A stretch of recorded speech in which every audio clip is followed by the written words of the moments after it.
अस्मत्गुरुसमारम्भां यतिशेखरमध्यमां लक्ष्मीवल्लभपर्यन्तां वन्दे गुरुपरम्पराम् ஆழ்வார்கள் வாழி அருளிச் செயல் வாழி தாழ்வாதுமில் குறவர்தாம் வாழி ஏகழ்வாறுமுய்ய அவர்கள் உரைத்தவைகள்தாம் வாழி செய்யமறை தன்னுடனே சேர்ந்து. திருமழிசை ஆழ்வாருக்கு ஸ்ரீவைஷ்ணவ சம்பிரதாயத்திலே உரையிலிடாதவர் என்கிற ஒரு சிறப்பு பெயர் உண்டு. உரையில் இடாதவர் என்றால் பிற சமயவாதிகளை எல்லாம் தொலைப்பதற்காக உருவின வாளை உரையிலே இடாமல் கையிலேயே வைத்துக் கொண்டிருக்கிறவர்.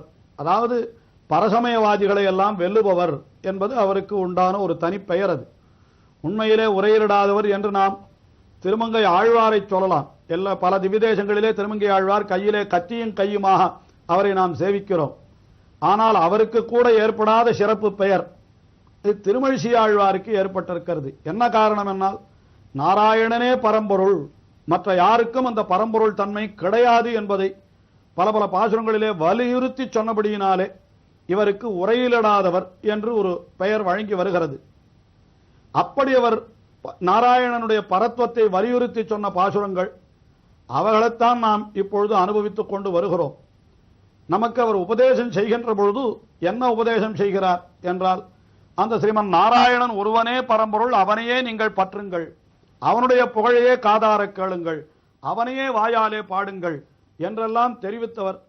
பிற தெய்வங்களை பற்றினால் என்ன குறை என்ற கேள்விக்கும் விடையிருக்கும் விதமாக அவர்கள் காணிலும் ஒரு போலார் செவிக்கினாத கீர்த்தியார், அவர்களை நாம் சிரமப்பட்டு பேணிலும் மிகவும் சிரமப்பட்டு அந்த தேவதைகளை நாம் பற்றினாலும் கூட வரந்தரம் இடுக்கிலாத தேவர் என்றெல்லாம் அவர்களுக்கு குறை சொல்லி, ஆயினாலே எம் ஆதிபால் பேணி என்று ஆதியான ஸ்ரீமன் நாராயணன் அவனையே நீங்கள் பேணி நீங்கள் உங்களுடைய பிறப்பை அறுத்துக் கொள்ளுங்கள் என்று தெரிவித்தார். அடுத்தபடியாக 70வது பாசுரத்திலே என்ன தெரிவித்தார்? அந்த எம்பெருமான் அவனிடத்திலே போரிட வந்த மற்ற தெய்வங்கள் எல்லாம் புறமுதுகிட்டு ஓடின அல்லவா என்று அந்த பாணாசுர யுத்தத்திலே நடந்த நிகழ்ச்சியை ஒரு பாசுரத்திலே தெரிவித்தார். 70வது பாசுரத்திலே மீண்டும் 71வது பாசுரத்திலேயும் கூட அதே சரித்திரத்தை மீண்டும் நமக்கு தெரிவிக்கிறார். ஏனென்றால் அந்த சமயத்திலே யார் யார்கள் எம்பெருமானை எதிர்த்தார்கள் என்றால், அந்த பாணாசுரனுக்கு பாதுகாவலாக இருப்பதாக இவர் சில தெய்வங்கள் சபதம் செய்திருந்தனவாம்.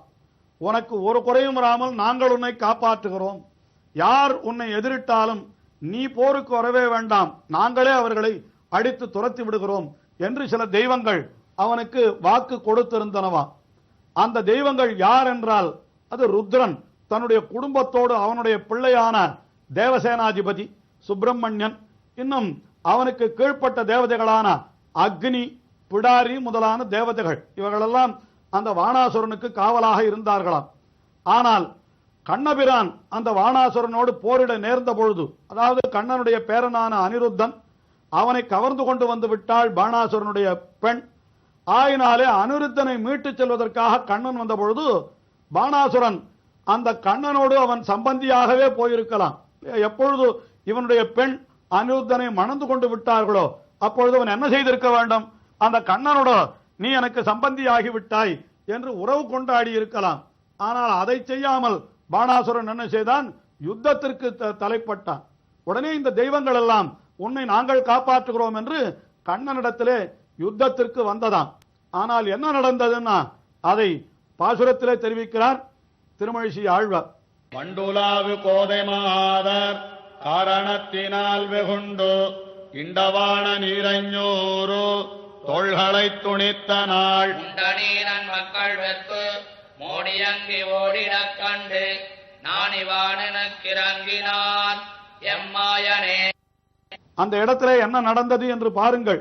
வண்டுலாவு கோதை, வண்டுலாவு கோதை மாதர் என்றால் வண்டுகள் எல்லாம் மொய்க்கும்படியான, கோதை என்றால் மாலை, ஆக வண்டுகள் மொய்க்கும்படியான மாலையை அணிந்த பெண் என்னால் அது இந்த இடத்திலே உஷை என்கிற பெண்ணை குறிக்கிறது. அதாவது பாணாசுரனுடைய பெண்ணாய் அந்த அனிருத்தனை கல்யாணம் செய்து கொள்ள வேண்டும் என்று ஆசைப்பட்டவள், அவளை குறிக்கிறது வண்டுலாவு கோதை மாதர்.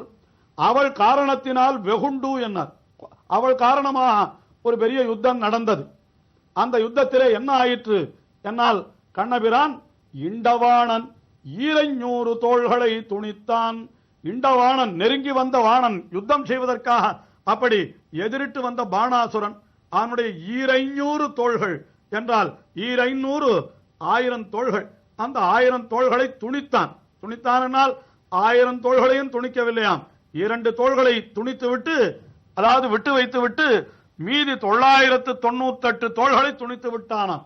இந்த தோள்கள் அதிகமாக இருக்கிறபடியினாலே தானே இவனுக்கும் கூட ஒரு பெரிய அகங்காரம் இருக்கிறது என்கிற காரணத்தினாலே அவனை அந்த தோள்களை எல்லாம் அறுத்து தள்ளிவிட்டான் எம்பெருமான். இண்டவாணன் 200 தோள்களை துணித்த நாள். அந்த நாளிலே என்ன நடந்தது என்றால் முண்டநீரன் மக்கள். முண்டநீரன் என்பது ருத்ரனை குறிப்பது. அதாவது முண்டன் என்னால் தலையை மொட்டையடித்துக் கொண்டிருக்கிறானவன், திருநீற்றை அணிந்து கொண்டிருக்கிறானவன். ஆயினாலே அவனை முண்டநீரன் என்று தெரிவிக்கிறார். அவனுடைய மக்கள் என்னால் அது சுப்பிரமணியனை குறிக்கிறது. அதற்கு மேலே வெப்பு என்னால் அக்னியை குறிக்கிறது. முண்டநீரன் மக்கள் வெப்பு. வெப்பு என்னால் வெம்மை.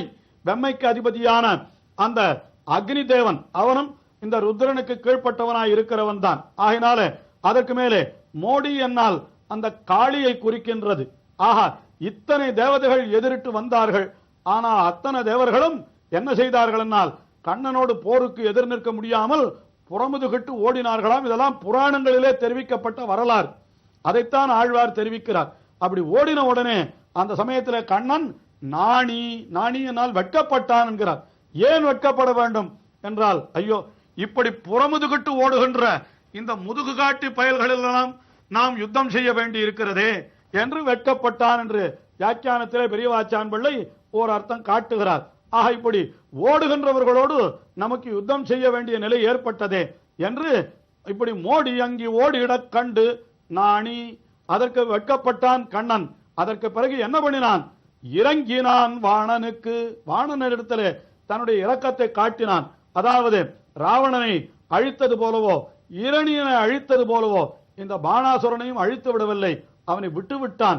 2 கைகளோடு விட்டு நீ போய் சுகமே இரு என்று அவனை அனுப்பி வைத்து விட்டானாம். அதைத்தான் இந்த இடத்திலே தெரிவிக்கிறார். கண்டு நாணி வாணனுக்கு இறங்கினான் எம் மாயன். ஆச்சரியமான சக்தியை உடையவன். அல்லது அந்த இடத்திலே மாயன் என்பதை ஆயன் என்று கொண்டோமானால் கண்ணன் என்றே கொள்ளலாம். ஆக இப்படி எதற்காக இந்த இடத்திலே அந்த விஷயத்தை தெரிவிக்கிறார் என்றால், இப்படி தேவதைகள் எல்லாம் கைவிட்டவனையும் ரட்சித்தவன் என்னால் அவன் கண்ணபிரான் ஸ்ரீமன் நாராயணன் தானே. ஆகையினாலே அவனையே நாம் பற்ற வேண்டும் என்று இந்த பாசுரத்திலே தெரிவித்தவர்.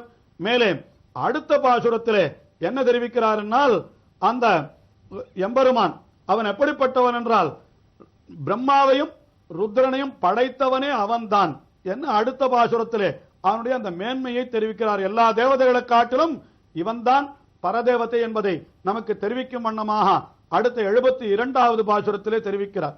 போதின் மங்கை பூதல கிழத்தி தேவியன்னியம் போதுதங்கு நான் முகன் மகனவன் மகன் சொலில் மாதிதங்கு பூரன் ஏறதூர்தி எண்ணி வேதனோர் போதுகின்ற தொன்மையல்லதில்லை மத்துரைக்கிலே.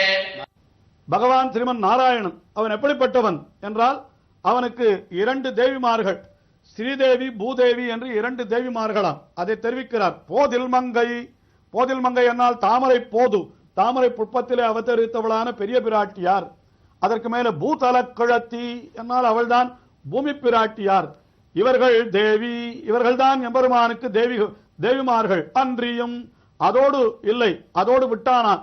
அவன் எப்படிப்பட்டவன் என்னால் போது தங்கு நான் முகன் மகன் என்று அந்த போது தாமரைப்பூ எம்பெருமானுடைய திருநாபியிலே மலர்ந்த தாமரைப்பூ, அந்த தாமரைப்பூவிலே உதித்தவனான பிரம்மா அவன் யார் என்றால் இந்த நாராயணனுக்கு மகனவன்.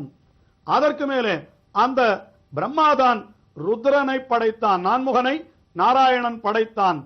நான்முகனும் தான்முகமாய் சங்கரனை தான் படைத்தான் என்று இவரே நான்முகன் திருவந்தாதியிலே அருளி செய்திருக்கிறார். ஆகையினாலே அந்த பிரம்மாவாலே படைக்கப்பட்டவன் அந்த ருத்ரன். ஆஹா, போதுதன்கு நான்முகன் மகன்.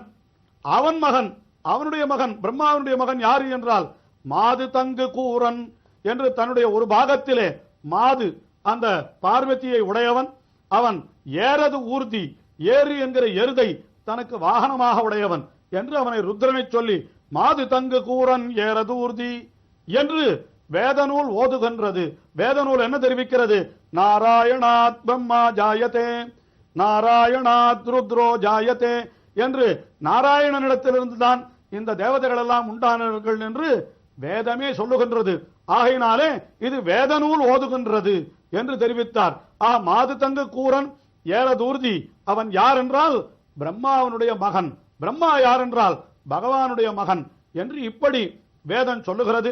வேதம் என்கிறது அபௌருஷேய பிரமாணம், திருட பிரமாணம், அது நித்திய பிரமாணம் என்றெல்லாம் சொல்லப்படுகின்றபடி அதற்கு இணையான ஒரு பிரமாணம் வேறு கிடையாது. ஆகையினாலே வேதநூல் ஓதுகின்றது, உண்மையல்லது இல்லை. வேதநூல் எதை சொல்லுகிறதோ அது உண்மையை தவிர வேறு இல்லை என்னால் வேதநூல் ஓதுகின்றது தான் உண்மை. வேதநூல் என்ன ஓதுகின்றது என்னால் பகவான் தான், ஸ்ரீமன் நாராயணன் தான் பரம்பொருள். அவன்தான் பிரம்மாவை படைத்தான், அந்த பிரம்மாதான் ருத்ரனை படைத்தான் என்று இப்படி வேதமே சொல்லுகின்றபடியினாலே நாராயணனே பரம்பொருள் என்று அறிந்து கொள்ளுங்கள். வேதநூல் ஓதுகின்றது உண்மையை தவிர வேறில்லை. ஆகையினாலே வேதநூல் ஓதுகின்றது உண்மை அல்லதில்லை. ஆகையினாலே அந்த எம்பெருமான் ஸ்ரீமன் நாராயணன் ஒருவனையே பற்ற வேண்டும் என்று கீழே 2-3 பாசுரங்களுக்கு முன்னாலே சொன்னாரே, எத்திரத்தும் உய்வதோர் உபாயம் இல்லை. ஆகையினாலே நீங்கள் எல்லாரும் என்ன செய்ய வேண்டும் என்றால் அந்த எல்லாருக்கும் பிரம்மாவுக்கும் ருத்ரனுக்கும் தகப்பனாய் இருக்கக்கூடியவனான அந்த நாராயணனை பற்ற வேண்டும் என்று இந்த பாசுரத்திலே நமக்கு உபதேசிக்கிறார் திருமழிசையாழ்வார். அவருடைய உபதேசம் இன்னமும் தொடர்கிறது. நாடு நகரமும்